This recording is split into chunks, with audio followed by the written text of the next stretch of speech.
মাদ্রাসায় কত এতিম বাচ্চা আছে যাদের বাবাও নাই, যাদের মাও নাই। বন্ধ হয়ে গেলে, ছুটি হয়ে গেলে কোনো বাচ্চা বাবার হাত ধরে লাফাইতে লাফাইতে বাড়িতে যায়, আবার কেউ মায়ের হাতটা ধরে লাফাইতে লাফাইতে বাড়িতে যায়। একদল আল্লাহর ছোট ছোট বাচ্চারা আছে, এরা বারান্দায় দাঁড়াইয়া দাঁড়াইয়া ছুটি দইরা কান্দে আর ডাক দেয়, মালিক আমার বাবা নাই,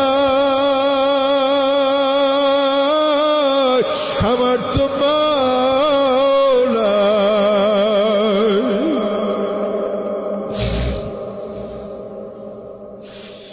আমি কার হাত ধরে বাড়িতে যাব? এই ছোট বাচ্চাদের জন্য কি তোমাদের মোটেও মায়া লাগে না? এই ছোট বাচ্চাদের কাছে মাঝে মাঝে আইসো, ইয়েতিম বাচ্চার মাথার মধ্যে হাতটা বোলায় একটু আদর কইরো, মাঝে মাঝে ওদেরকে একটু সহযোগিতা কইরো, ওদের খোঁজ খবর জিজ্ঞাসা